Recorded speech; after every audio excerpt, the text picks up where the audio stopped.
বিসমিল্লাহির রহমানির রহিম। আসসালামু আলাইকুম। রয়্যাল কাজী একাডেমির পক্ষ থেকে সবাইকে স্বাগত জানাচ্ছি। আমি কামরুল হাসান। আজকে আমরা আহ, বিজ্ঞানের গুরুত্বপূর্ণ একটা জিনিস নিয়ে আলোচনা করব, সেটি হচ্ছে ইলেকট্রন বিন্যাস।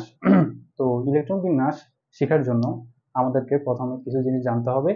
আমরা আজকে আহ, কিছু নিয়ম শিখব বা কিছু ট্রিক শিখব, যার মাধ্যমে আমরা 118টা মৌলের ইলেকট্রন বিন্যাস খুব ইজিলি করতে পারি। তো আমরা একটু দেখব। শুরুতেই আমাদের যে জিনিসটা দেখতে হবে সেটা হচ্ছে প্রধান কোয়ান্টাম সংখ্যা,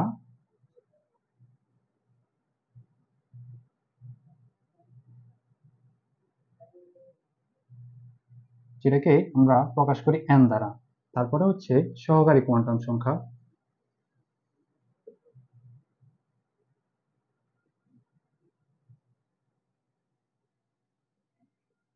যেটাকে আমরা প্রকাশ করি এল দ্বারা। এখন এই দুইটা জিনিস যদি আমরা বুঝতে পারি, তাহলে আমরা বুঝতে পারবো ইলেকট্রনের কি আসল বিষয় বা বিভিন্ন জিনিস সম্পর্কে জানতে পারবো, ইলেকট্রন বিন্যাসগুলো কিভাবে হচ্ছে বা কেন হচ্ছে, বা ইলেকট্রন কোনখান থেকে কোন কোন অরবিটাল থেকে কোন অরবিটাল যাচ্ছে, সবকিছু এইখান থেকে বুঝতে পারবো। তো শুরুতে আমরা এন সম্পর্কে জানবো।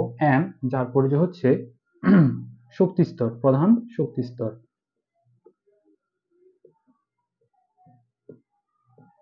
এন মানে হচ্ছে প্রধান শক্তি স্তর। এন এর মান হতে পারে 1, 2, 3, 4।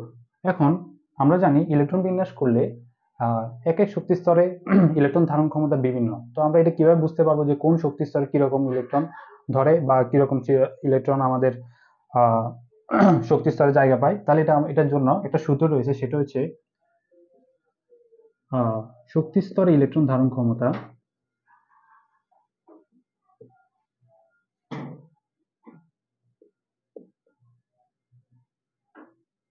সমান 2n²।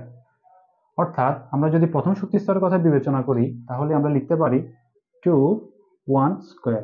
অর্থাৎ প্রথম শক্তি স্তরে ইলেকট্রন ধারণ ক্ষমতা হচ্ছে 2, সেম অ্যাজ দ্বিতীয় শক্তি স্তরে যদি লিখি 8, তৃতীয় শক্তি স্তরে যদি লিখি 18। তো এভাবে আমরা বের করতে পারি এন এর মান 4 পর্যন্ত। আমরা চতুর্থ শক্তি স্তর পর্যন্ত ইলেকট্রন কি ধরনের কতগুলো ইলেকট্রন জায়গা পায় আমরা সেটা বের করতে পারি। এখন আমরা শিখব এল এর মান। এল যেটা আমাদেরকে নির্দেশ করে অরবিটালের বিভিন্ন জিনিস নির্দেশ করে, আকৃতি নির্দেশ করে বা অরবিটালের পরিচয় সম্পর্কে আমাদের নির্দেশ করে। সো আমরা এল এর মানটা লিখবো। এল এর মান হচ্ছে 0 থেকে n-1। অর্থাৎ এন এর মানটা পুরোপুরি, এল এর মানটা পুরোপুরি এন এর উপর নির্ভরশীল। এল এর মাধ্যমে আমরা জানতে পারবো কোন শক্তি স্তরে কোন কোন অরবিটাল দরকার, কোন শক্তি স্তরে কোন কোন অরবিটাল আসবে। অর্থাৎ আমরা জানি অরবিটাল হচ্ছে 4 ধরনের, এস, পি, ডি, এফ। এখন কথা হচ্ছে প্রথম শক্তি স্তরে কোন কোন অরবিটাল আসবে, দ্বিতীয় শক্তি স্তরে কোন কোন অরবিটাল আসবে, তৃতীয় শক্তি স্তরে কোন কোন অরবিটাল আসবে, এটা আমরা এল এর মান থেকে বুঝতে পারি।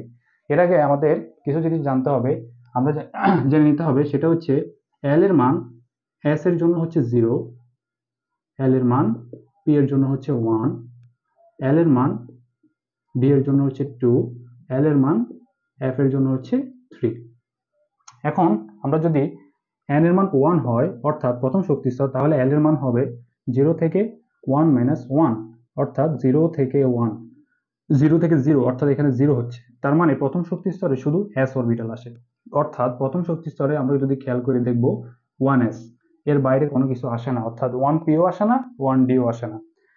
তারপরে সেম অ্যাজ আমরা যদি n = 2 ধরি, তাহলে l এর মান আসবে 0 থেকে 2-1, অর্থাৎ 0 থেকে 1, অর্থাৎ 0 আর 1 এর মাঝখানে কি আছে, 0 আর 1, অর্থাৎ s অরবিটাল আর p অরবিটাল। আমরা যেহেতু এখানে দেখতে পাচ্ছি s এর মান 0, তার মানে হচ্ছে 0 আর 1 মানে হচ্ছে p, অর্থাৎ দ্বিতীয় শক্তি স্তরে আসবে 2s 2p।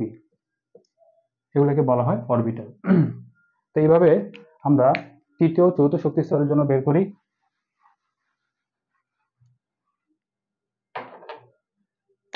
n এর মান 3, অর্থাৎ তৃতীয় শক্তি স্তরে কি কি অরবিটাল আসবে?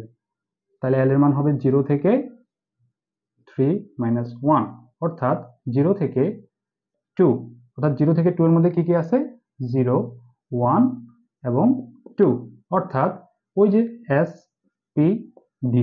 তাহলে আমরা জানি তৃতীয় শক্তি স্তরে 3s 3p 3d থাকে, কিন্তু 3f হয় না। 3f হয় না, কেন হয় না? কারণ আমরা তৃতীয় শক্তি স্তরে n এর জন্য l এর মান পাই কয়টা? 3টা, আর কোনো মান পাই না, যার কারণে 3s 3p 3d হয়, কিন্তু 3f হয় না। তারপর দেখব n = 4 এর জন্য l এর মান হবে 0 থেকে 4 - 1, অর্থাৎ 0 থেকে 3। কি কি আছে এর মধ্যে? 0 1 2 3, অর্থাৎ s p d f। তার মানে চতুর্থ শক্তি স্তরে কি কি থাকে orbital? 4s 4p 4d 4f। আর এখানে 4 যেটা, এটা n এর মান নির্দেশ করে। একটা অরবিটাল লিখতে হয় এভাবে 4s। তাহলে এতটুকু পর্যন্ত আমরা আশা করি বুঝতে পারছি। এতক্ষণ আমরা বিভিন্ন অরবিটাল সম্পর্কে জানলাম। এখন আমরা দেখব বিভিন্ন অরবিটালে ইলেকট্রন ধারণ ক্ষমতা আমরা কিভাবে বের করব, অর্থাৎ অরবিটাল ইলেকট্রন ধারণ ক্ষমতা।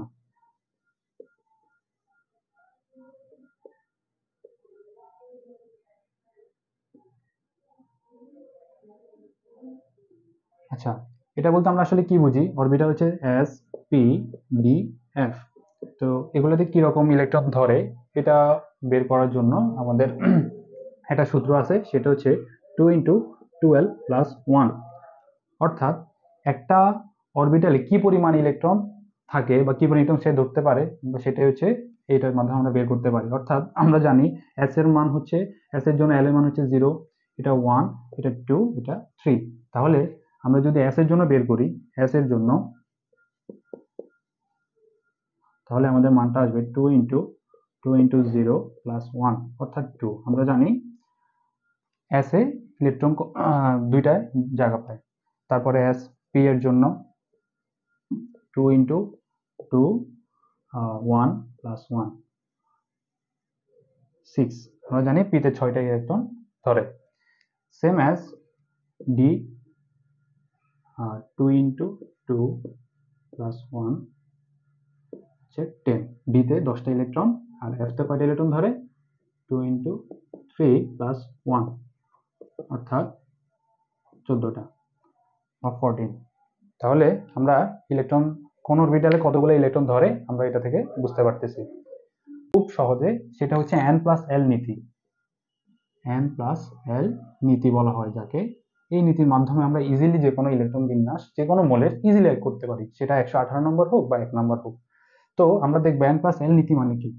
যদি 4s এটা একটা অরবিটাল হয়, তারপরে 3d এটা একটা অরবিটাল হয়, তাহলে আমরা এখানে দেখতে পাচ্ছি দুইটা অরবিটাল। তাহলে এটার জন্য আমি n + l এর মান বের করব, আবার এটার জন্য n + l এর মান বের করব। বের করে দেখব n + l নীতিটা হচ্ছে কি। আমি যদি একটু নীতিটা একটু লিখি, আমরা এখন n + l নীতি সম্পর্কে জানবো। n + l নীতি আসলে কি? n + l এর মান অরবিটালের শক্তি নির্দেশ করে। কি করে? একটা অরবিটালের শক্তি নির্দেশ করে। n + l এর মান যেখানে কম, ইলেকট্রন সেখানে আগে প্রবেশ করবে। অর্থাৎ n + l এর মান বের করার পর যেটাতে মান আসবে কম, সেটাতে ইলেকট্রনটা যাবে আগে।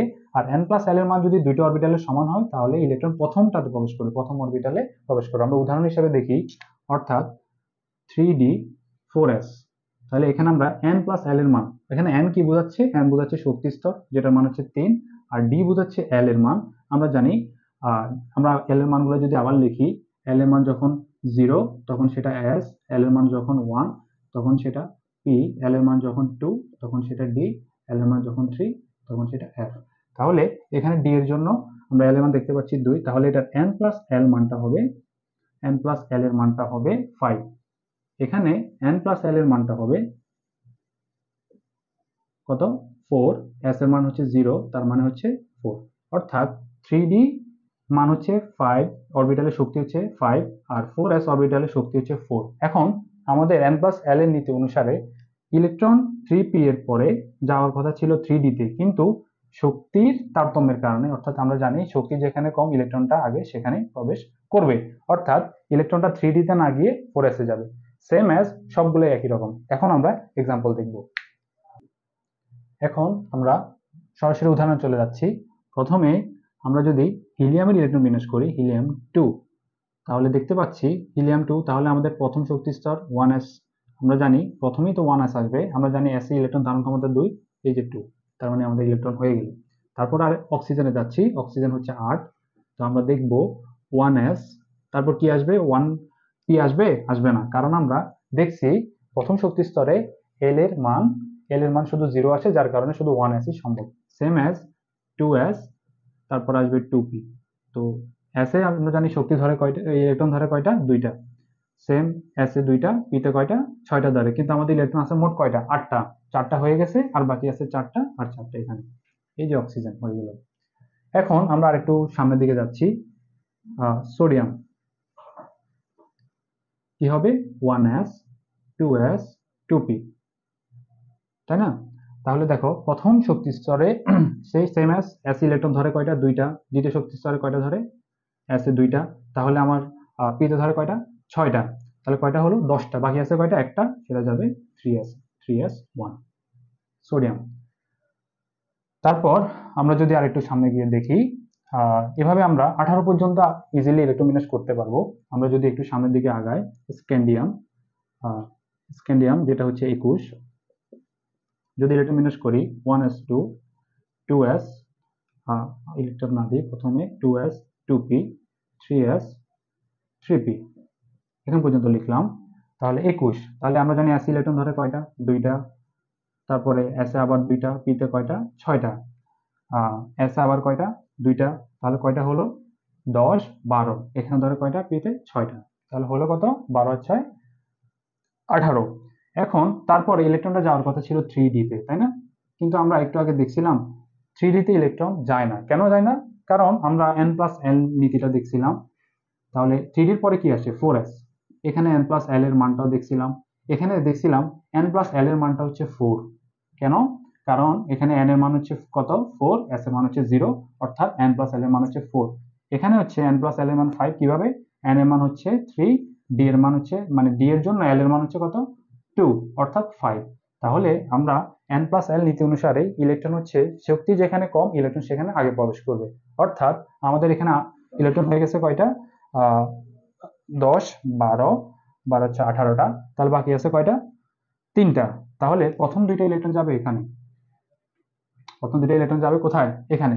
এটাকে স্কেপ করে এখানে চলে যাবে, কারণ হচ্ছে কি, এখানে শক্তির মানটা বেশি, এখানে শক্তির মানটা কম। তাহলে আমাদের ইলেকট্রন হচ্ছে কয়টা, 10 12 18 20, আর এখানে একটা। এই হচ্ছে আমাদের স্ক্যান্ডিয়ামের ইলেকট্রন বিন্যাস। এখন আমরা আর্সেনিকের ইলেকট্রন বিন্যাসটা দেখব। প্রথমে 1s 2s 2p 3s 3p 3d 4s 4p, এখান পর্যন্ত লিখলাম। আরো লাগলে প্রয়োজন পরে আমরা লিখতে পারবো, সমস্যা নেই। তো আমরা জানি 3d পর্যন্ত কোনো ঝামেলা নেই, ইজিলি প্রথম থেকে এখান পর্যন্ত ইলেকট্রন চলে যাবে। কিন্তু 3d যখন আসবে তখনই আমাদের একটু সমস্যা হবে।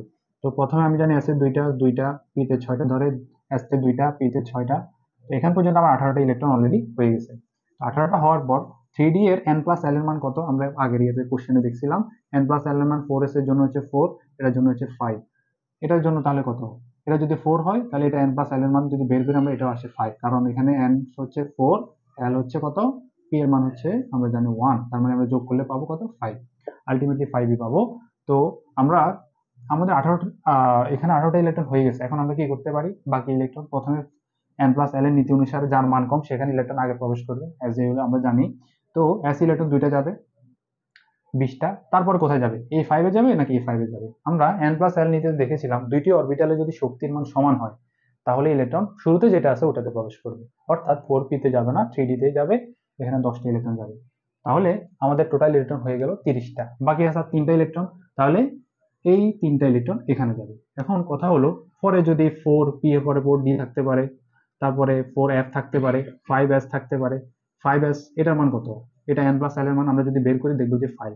তাহলে এটাও 5, এটাও 5, তাহলে এটাতে যেতে পারতো। কিন্তু আমরা জানি কি, যদি শক্তির মান সমান হয় তাহলে ইলেকট্রন কোথায় প্রবেশ করবে, শুরুতে যেটা আছে সেটাতে প্রবেশ করবে। তাহলে আমরা আর্সেনিক ইলেকট্রন বিন্যাসটা দেখতে পেলাম। এখন আমরা দেখব ভিন্নধর্মী ইলেকট্রন বিন্যাস, অর্থাৎ ব্যতিক্রম নিয়মের কিছু ইলেকট্রন বিন্যাস। এটা দেখলে আজকে আমাদের ক্লাসটা শেষ হয়ে যাবে।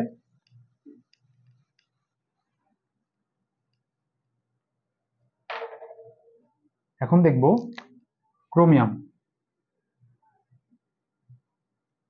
অর্থাৎ ক্রোমিয়াম যদি ইলেকট্রন বিন্যাস করি 2s1s2 2s2 2p6 3s2 3p6 3d আসলে একটু ঝামেলা 4s। তাহলে এখানে 18টা হয়ে গেছে। 3d আসলে আমরা জানি অ্যাজ ওয়েল অ্যাজ ঝামেলা, তাহলে আগে যাবে 4s এ। কেন? n প্লাস l এর মান যেখানে কম সেখানে প্রবেশ করে ইলেকট্রন। এখানে দিয়ে দিলে হয়ে যাচ্ছে কত 20, আর বাকি আছে এখানে 4। এখন আমরা একটা লাইন মনে রাখবো, সেটা হচ্ছে অর্ধপূর্ণ বা পূর্ণ অরবিটাল অধিক সুস্থির। অর্থাৎ এই টপিকটার আমরা নাম দিতে পারি ব্যতিক্রম ইলেকট্রন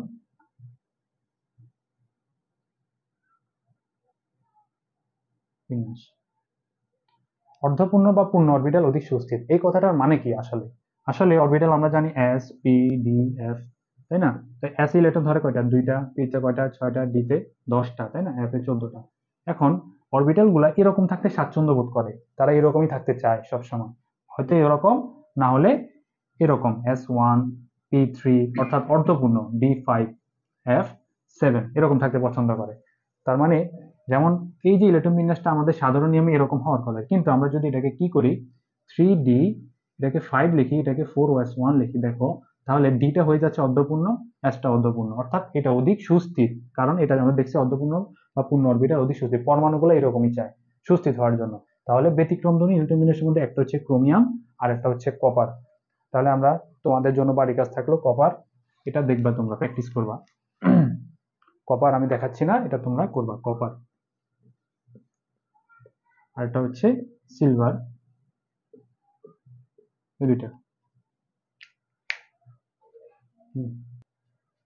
এখন আমরা একটা বড় মৌলের ইলেকট্রন বিন্যাস দেখব, যে যার মাধ্যমে আমরা বড় বড় মৌল যেগুলো ওগুলোর ইলেকট্রন বিন্যাসটা ইজিলি করতে পারি। একটু মনোযোগ দেব, এটা যদি বুঝতে পারো তাহলে যে কোনো ইলেকট্রন বিন্যাস তুমি ইজিলি করতে পারবা। তো একটু মনোযোগ দেব, যেটা করব জেনন এক্স এন্ড জেনন 54। এখন বড় কোনো মৌলের ইলেকট্রন বিন্যাস করার সময় আমরা একটু হালকা কিছু জিনিস মাথায় রাখবো।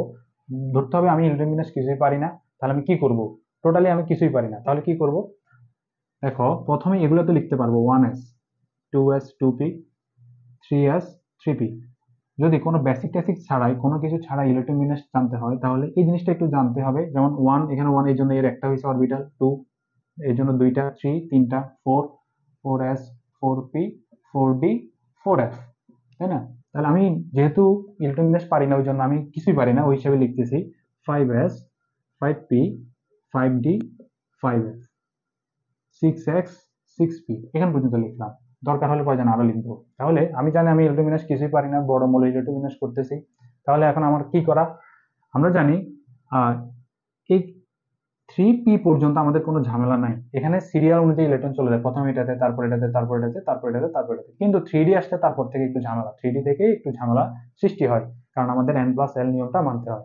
এখন সোজা কথা হচ্ছে, তাহলে এখান পর্যন্ত আমি ইলেকট্রনটা দিয়ে দিব, s এ 2টা, এখানে s এ 2টা, p তে 6টা, s এ 2টা, p তে 6টা, d তে দিব না। কারণ হচ্ছে আমি জানি কি n প্লাস l হিসাবে এটার মান হচ্ছে 4, এটার মান হচ্ছে কত 5। এখন আমরা জানি কিভাবে, কারণ n এর মান হচ্ছে 4, s এর মান হচ্ছে, l এর মান আমরা দেখছিলাম, s এর মান হচ্ছে 0, l এর মান আমরা যদি আরেকবার লিখি, l এর মান 0 s এর জন্য, l এর মান 1 p এর জন্য, l এর মান 2 d এর জন্য, l এর মান 3 f এর জন্য। অর্থাৎ তাহলে এখানে 3, n এর মান হচ্ছে 3, d এর মান হচ্ছে কত? d এর মান 2, তাহলে এটা হচ্ছে কত? 3 to 5। এখন এটা যদি 4 হয়, এটা হবে 5, এটা হবে 6, এটা হবে 7, কারণ এক এক করে বাড়তেছে, যোগ করে দেখবা তোমরা। এখন আমি আর কিছুই পারি না, জাস্ট আমি এটা লিখবো, এটার n প্লাস l এর মান 5, এটা তাহলে 6 হবে, এটা হবে 7, এটা হবে 8, এটা হবে 6, এটা হবে 7। এখন এতটুকু তো আমি করতে পারবো, n প্লাস l এর মান আমি লিখতে পারবো বড় মৌলের ক্ষেত্রে। 18 পর্যন্ত বসাইছি, আর নিচে এই মানটা আমি তো অবশ্যই লিখতে পারবো। এখন জাস্ট সাধারণ নিয়ম, n প্লাস l নিয়ম শিখেছি আমরা, যেখানে হচ্ছে ইলেকট্রনটা সর্বনিম্ন মান যেখানে শক্তির সেখানে প্রবেশ করবে। তাহলে এখানে দেখো এই মানগুলোর মধ্যে সর্বনিম্ন কি আছে? 4 না? তাহলে 4 এ আগে দিয়ে দাও 2টা, শেষ 4 এর কাছে। এখন কি আছে? 5 আছে না? এই যে শুরুতে এই 5, তাহলে এটাতে 10টা দিয়ে দাও। তাহলে কয়টা হচ্ছে? এখানে 30টা অলরেডি হয়ে গেছে, তাহলে আমাদের 30টা শেষ। তাহলে আর বাকি আছে কয়টা? আর বাকি আছে 24টা। তাহলে A5 গেছে, তারপরে কোন 5 যাবে? এটা 5, তাহলে কোনটা? আমরা জানি দুইটা যদি 5 হয় শুরুরটাতে যায়, এটা 5 আবার এটাও 5, তাহলে কোনটাতে যাবে? যেটা শুরুতে আছে ওইটাতে। তাহলে এটাতে যাবে কয়টা? 6টা। তাহলে আমাদের গেল কয়টা? 36টা। তারপর 5 এর পরে কি এটাতে ইলেকট্রন যাবে? যাবে না, কারণ হচ্ছে আমরা জানি সর্বনিম্ন মান যেখানে সেখানে ইলেকট্রন আগে প্রবেশ করবে। তাহলে এখানে S আছে, তাহলে S এর দুইটা যাবে। তাহলে আমাদের কয়টা হলো? 36 এর 2 38 হয়ে গেল। তাহলে 5 শেষ। এরপর হচ্ছে 6, এরপরে কি 6, দেখো তো 6 শুরুতে এখানে আসে না, তার মানে ইলেকট্রন তারপরে এখানে যাবে। তাহলে আমরা জানি ডিতে ইলেকট্রন কয়টা ধরে? 10টা ধরে। ডিতে কয়টা ধরে? 10টা। তাহলে আমাদের কয়টা হয়ে গেল? 48টা ইলেকট্রন হয়ে গেল। আর বাকি আছে কয়টা ইলেকট্রন? 6টা ইলেকট্রন। এখন ওই 6টা ইলেকট্রন কই যাবে? 6টা ইলেকট্রন কই যাবে? এখন আমরা দেখব তারপরে 6 এর পর আর কি 7 এ কি যাবে? যাবে না। দেখো তো 6 এখানে একটা আছে না, এখানে একটা আছে। তাহলে আমরা জানি কি দুইটা অরবিটালে যদি শক্তির মান সমান হয় শুরুতে যেটা সেটাতেই যাবে।